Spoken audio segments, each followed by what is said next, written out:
Hey, good morning. My name is Jeff Harrison. I want to welcome you. The first thing I want to do is I want to ask you, hey, is this show for you? And the reason I ask you is I'm going to be looking down at my notes here a little bit because I want to make sure I get things covered. Is I know your time is valuable, so I'm going to try to always be direct and to the point, so that way I'm not wasting your time. Because let's face it, the time it took me to explain that will never get back. So I always want to try to get right to the point. And the whole idea of this is to share my experiences that I've learned over the last 15 years of being a member at that little place over on the corner of of Shadow Mountain in Portola in Palm Desert, as well as the other 30 plus years I've had of studying other kinds of thought leaders in that time. Because I'm out here in the middle of nowhere, it's reality. Some people might come up because this is a pretty cool place. If you're wondering, I'm out about probably 40-minute hike from where I live, and someone was gracious enough to build a bench and put on top of this hill that I don't know. I'm guessing it's probably at least 100 feet in the air. And when I came out on Tuesday, I spotted this place and I thought, wow, this is a great place to start the show. And we tested the to make sure we had a signal and everything was great. So I thought, this is a perfect place to be. So anyway, I want to just really put some things out there to make sure that there's no misunderstanding. I am not a minister.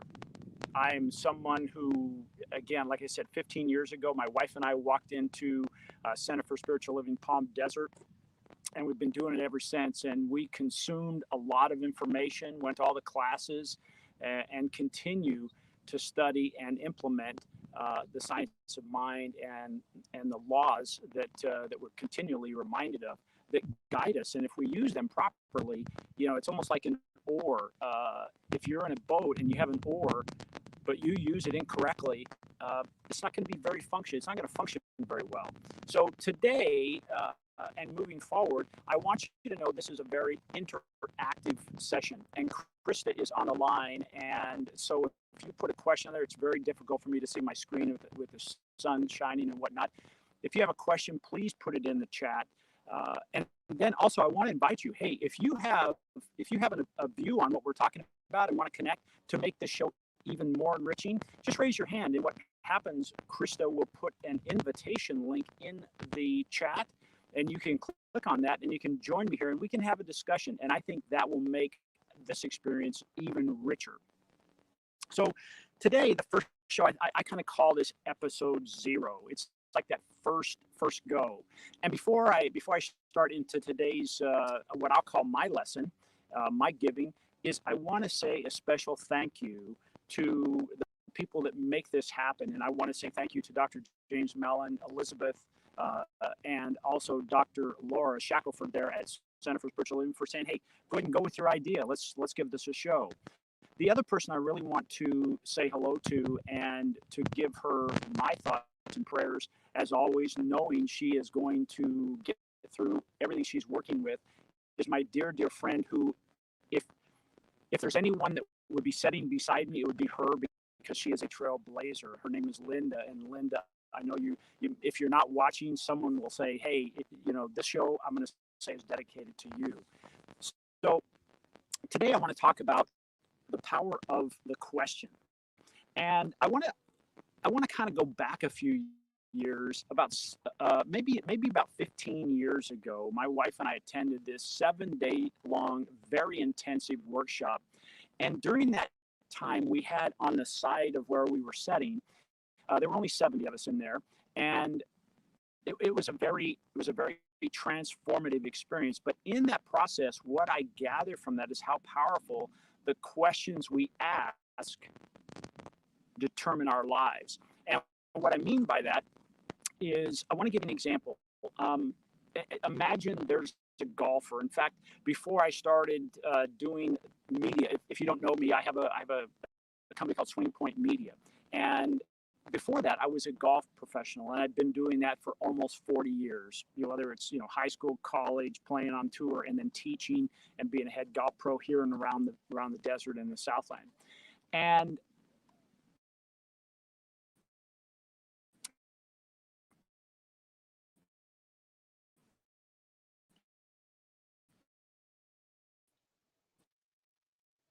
Hello, Jeff. We lost you. A, Hello, Jeff. Can you hear us? a person comes Hello, Jeff. to the tea box, and now I want you to pay close attention to this, is the power of the question.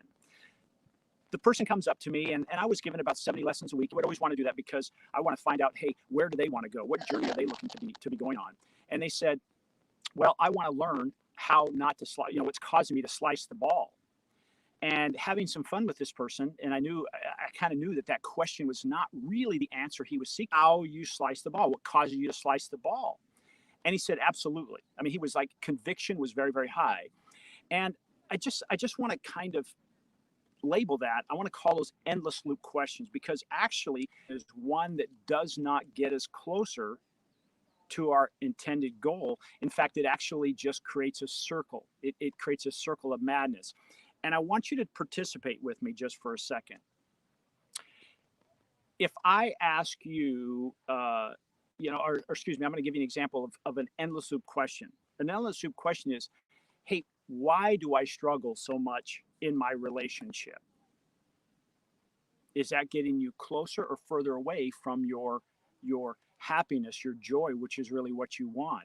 Or someone else's, why at the end of the month am I always struggling just to pay my bills? And they're asking these questions over and over again. Well, as we know, the universe always says what? Yes. And they give it to us in what? Abundance.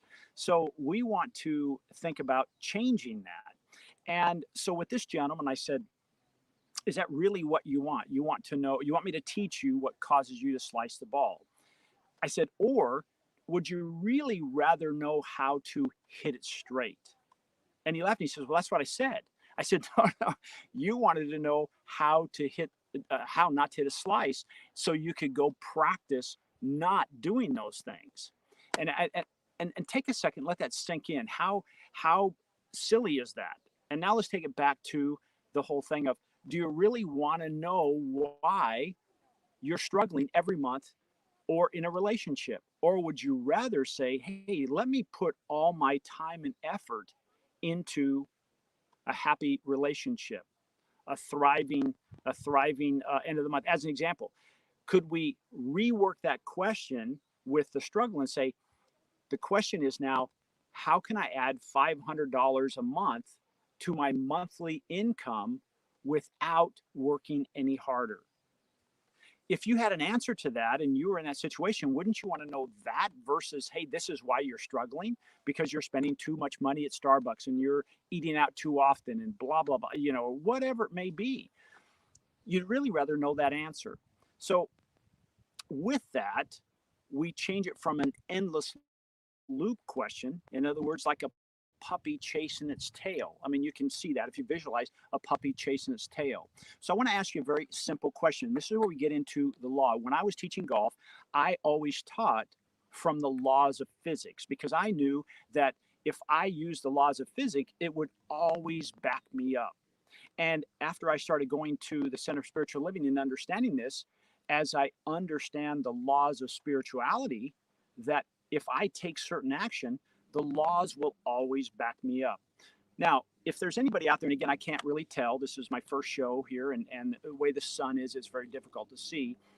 If there's anybody out there, do me a favor. Do you base your life on theory and your actions on theory, or do you use the laws? And by this, I mean, if if you go into a dark room, what laws of physics allow you to make that room light? Well, it's simply connecting, it's simply finishing a connection. In other words, you're hitting that on switch, which is a law, and it turns on the light. But if you keep walking into that room and stubbing your toe, Hello, Jeff. then you're Hi, not Jeff. using the law in the right way. Yes, Krista. I'm so sorry, but we are Hello. having a weak connection. You have a little static. Can you please fix your signal for a minute? Sorry. We have a little static. Yes. Okay. Is that better? So we're having a little trouble with the signal. Yes, it is. Thank you.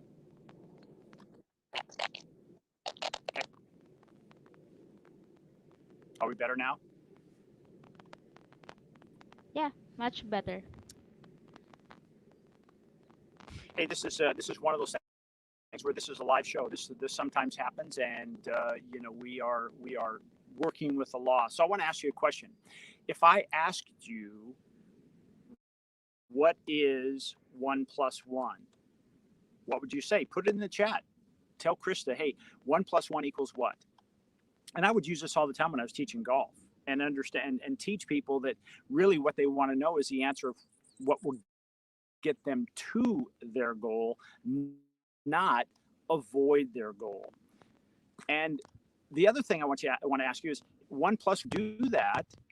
If I ask you to say, hey, now I want you to go to Ontario, Canada, or Toronto, Canada, and I'm going to ask you, what is 1 plus 1? What would you say? Well, you'd kind of look at me funny and say, of course, it's 2. Well, what if we went to Venezuela and asked you to say 1 plus 1? What is that? It's always 2. Well, that's the beauty of the laws. Now, I love math, I love physics, and I love to know that if I do something over and over again, I'll get a consistent result. So going back to my guy that I was teaching golf to, I said, learning how to hit it straight has a finite answer. It's like 1 plus 1. But the reasons you may be slicing the ball, and quite frankly, slicing, if you're a golfer out there, you know what I'm talking about. If you're not a golfer, it's not our favorite shot. It's the one that looks like a banana, whether you're left-handed or right-handed, it goes way offline. But if we keep focusing on how to not hit a slice, there may be an infinite number of reasons that that person hits a slice. But again, there's a finite way to hit it straight. And we might, and that's really a law of physics. Because here's what I told him, and if you're not aware of this and you're a golfer and you're not hitting it straight, this will be a tip for you. If you want to hit the ball straight, these are musts. Again, these are laws. The club head, as it travels down the path of its intended target, so if my head you see is my intended target, and the club is traveling perpendicular, in other words, 90 degrees when it hits the ball, then what happens is the only type of spin it puts on the ball is backspin, which makes it go straight. Side spin is when it doesn't do that. So it's real easy to say, hey, am I on course or off course? Just like those GPS car in our cars, if we're off course, what does it say? And I'll try to make that voice. Recalculating. It's trying to get you back on track. Well, so we can say, hey, in our life, are we going down the target line with the club face square? Are we going straight at the direction we want to go? Or do we need to recalculate? These are laws of physics, and those are laws of spirituality. So I challenge you today to reach into your thought process and say, wow, become consciously aware. What kind of questions am I asking? What kind of questions are you asking?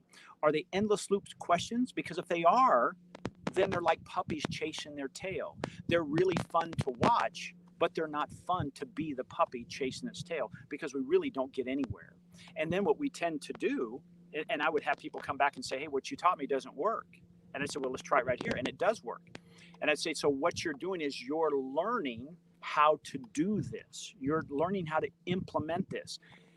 As I went to that to the center on the corner of Portola and Shadow Mountain, I learned those spiritual laws.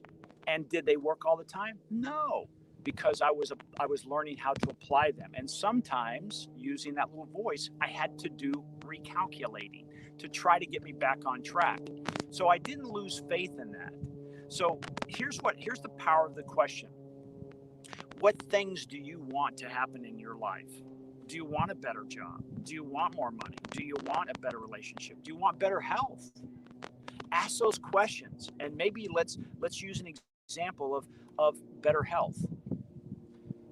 What do I need to do on a daily basis to get me closer to optimum health, or to achieve optimum health, or even better, to be optimum health? That's that acting as if. And if you notice, there was a little bit of a series of change in that terminology or that phrase, because that was a learning process for me. Because I always had this challenge of, I'd be in there with Dr. Joe or Dr. Laura, and they'd be teaching something, and they'd say, now just go act as if. And I'm like, but the reality is I still have this in my life. Well, as long as you do that, it's like dragging your baggage. You have to set it aside and you say, well, if I want to be happy, can I walk around like this with my head down, my eyes down, my breath shallow? Absolutely not. That's a recipe for what? Sadness, depression, a bad mood. All right. But if you want it to be happy, are there ingredients to make you happy? And I mean instantly.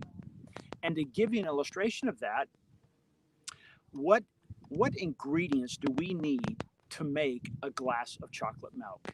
Now, I'm out here in the middle of nowhere, and I've already just kind of triggered my mind to say, man, I wish I'd had some chocolate milk. There are specific ingredients that you need, right? You need a glass. You need milk. You need chocolate syrup or chocolate powder, whichever one you use. And what else you need? You need a spoon to stir it with. Now, consider this the ingredients. This is the law, right? These are the things you have to have. But what makes that chocolate a great cup of chocolate milk? What is it? It's you experimenting with what's the ratio between chocolate and milk? How long do I have to stir it? Do I like those little, geez, I just went back to being a kid. I love powder, because what would happen, you get those little powder bombs that come up to the top of your drink, and you drink and you have that little burst of chocolate. Okay, I'm getting off track there. But that would be one of those things. And then after you do it a few times, you develop a very specific recipe to follow, that now when something happens, let's go back to that happiness, and something happens, am I saying you can never be down? Absolutely not. In golf, I would say, hey, I got 5 seconds to get over and be upset or bothered by that 3-putt or that ball I hit in the wrong place. But after that, I had to get back on track. Now, how did I do that? Well, let's talk about this for a second. Let's go back to that posture of the eyes down, breath shallow. What would happen if I said, what if I raised my chin? What if I took deep breaths? What if I put a smile on my face? All of a sudden, those actions, keyword actions, start releasing things into our body that are happiness. And then what happens is, instead of shallow breaths, we take deeper breaths. Instead of walking slowly like your dog just got run over. God forbid for dogs. And Jenny Weissman, if you're watching, I love animals, so I don't mean anything by that. It just popped in my head. And so with that, you then pick up your pace. These are ingredients. These are ingredients on how to be happy. So what I did, I know a long time ago, when I wanted to do something, I would reach out, whether it be Dr. Joe. There was a point where I was having trouble with forgiveness, and it wasn't forgiving anybody else, it was forgiving me, but I thought it was somebody else. And in just a short order of time, he taught me the ingredients and then gave me the actions I needed to take to get over that. And it was almost instantaneous. So today, what I want you to think about, and then I'm gonna let you go, unless there's some questions that pop up, or somebody wants to join me on here and say, hey, Jeff, you're full of baloney. That's okay. Is I want to challenge you with staying consciously aware of the questions you ask yourself, the questions you ask. As an example, if I said, hey, would you like to join me for lunch? And you say, sure, where do you want to go? And I say, I don't know, where do you want to go? What does that do for you? You say, oh, it doesn't matter to me. Where do you want to go?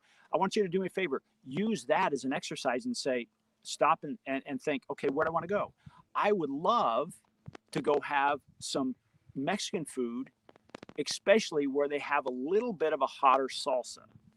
And all of a sudden, what does that do? That changes the whole dynamics, because now the person you're speaking with starts thinking, okay, I got to think of Mexican food places I've been and places where they have hot salsa. Oh, I know, we can go to XYZ, Casa, whatever, and we can go there. Now, because you actually put the address in the GPS, it can go to work. When you put the address in the universe, it can go to work and be on your side.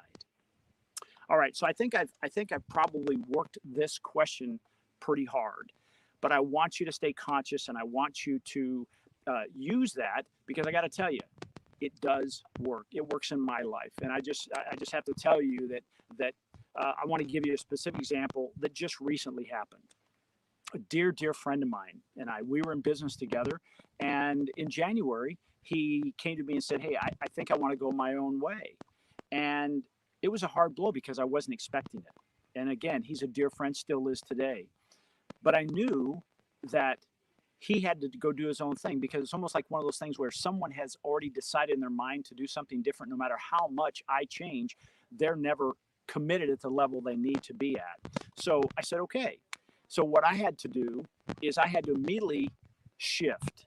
And I said, what do I need to do to replace him and the work he did so that no one notices he is gone?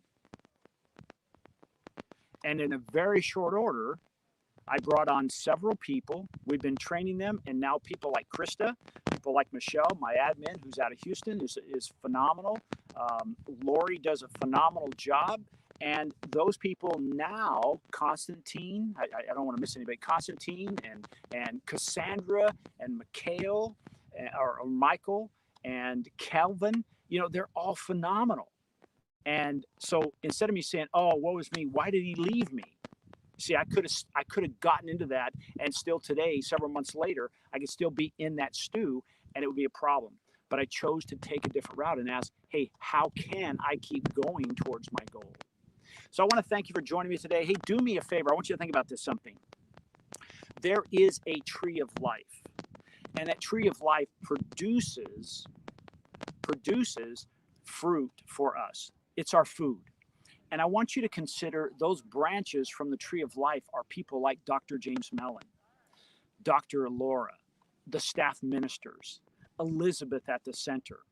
Well, if you had a tree of life, what would you do to make sure it stays healthy? Wouldn't you feed it and water it, give it nurturing, fertilize it, and prune off some old branches, making sure it's healthy, so the next time you need a piece of fruit or shade to be healthy, you'd want to make sure it's there. Well, the way we do that is we invest in our own future. It's called tithing, or it's giving. But this is your opportunity. I want Crista, if you'll do me a favor, Kristen, please put that into the chat, a place where they can click. This was another shift for me. I thought, geez, why do I want to give them money? Because when I give them money, I'll have less. And it was just for what I explained. Because when I go to the center, I may need shade. I may need an ear. I may need that guidance, and I want to make sure they're there. Well, if I starve the tree of life, I'm only starving myself. So with that, I'm going to say thank you all for closing. Crista, are there any questions before we sign off? No additional questions, Jeff.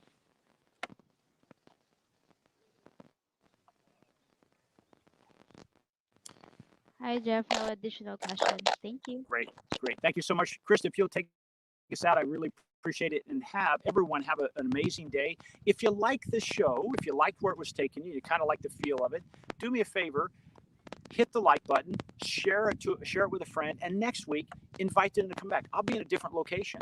I'll again investigate, make sure we have a strong enough signal. This one looked like it was a little dicey, even though we tested it out. Again, we're probably 40 minutes from civilization, but we're way up high. So that was the idea, we get a signal. But again, thank you all for coming. And, make sure the questions you ask are getting you closer to your goal, and act as if knowing or being who are you want to be. So with my closing thing is, be the change you want to see in the world today. Namaste.